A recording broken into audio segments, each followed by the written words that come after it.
यह कहानी है एक छोटे से गांव की जिसका नाम था श्याम नगर। इस गांव में एक बहुत ही पुरानी और बड़ी हवेली थी जिसे लोग श्याम हवेली के नाम से जानते थे।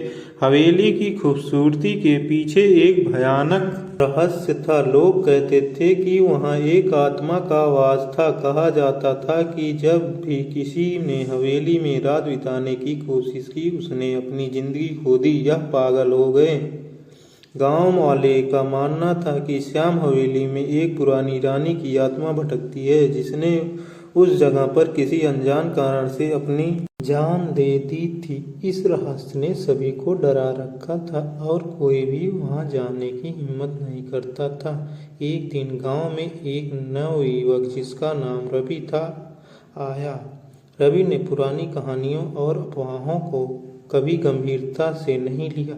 जब उसने श्याम हवेली के बारे में सुना तो उसने सोचा कि यह सब झूठ है और उसने निर्णय लिया कि वह उस हवेली में एक रात बिताकर गांव वालों को साबित करेगा कि यह सब सिर्फ कहानियां हैं।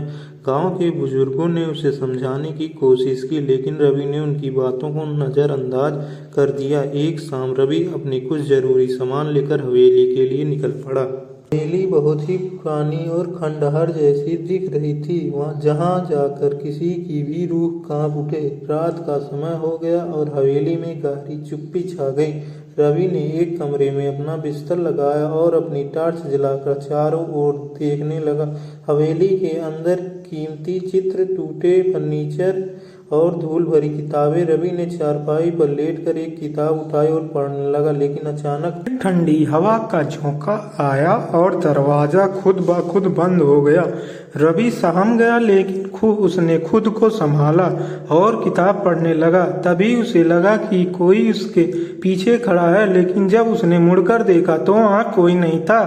उसकी दिल की धड़कन तेज हो गई। उसने सोचा शायद उसे भ्रम हो रहा है लेकिन तभी एक तेज चीख की आवाज ने उसकी नींद को उड़ा दिया। रवि का चेहरा पसीने से भीग गया। उसने देखा कि कमरे का दरवाजा खुल चुका था और अंधेरे में से कोई सफेद लिबास पहने हुए एक महिला की परछाई दिखा रही थी। वह परछाई धीरे धीरे पास आ रही थी। रवि डर के मारे उठकर भागने लगा लेकिन जैसे उसने दरवाजे से बाहर निकलने की कोशिश की दरवाजा बंद हो गया। अब वह परछाई बिल्कुल उसके सामने थी। महिला की आंखें लाल हो चुकी थी और चेहरा भयानक था। उसने रवि से कहा, तुमने मेरी शांति भंग की है, इस जगह से चले जाओ। रवि ने हिम्मत जुटाई और कहा, मैं यह जानना चाहता हूँ कि तुम्हारी आत्मा को शांति क्यों नहीं मिल रही है।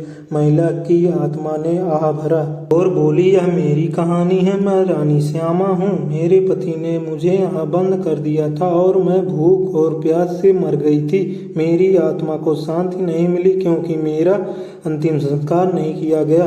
रवि ने वादा किया कि वह उसकी आत्मा को शांति दिलाने के लिए उसका अंतिम संस्कार पूरे विधि विधान से करेगा। महिला की आत्मा ने उसकी बात मानी और गायब हो गई। अगली सुबह रवि ने गांव वालों को सब कुछ बताया और सभी ने मिलकर रानी श्यामा का अंतिम संस्कार किया।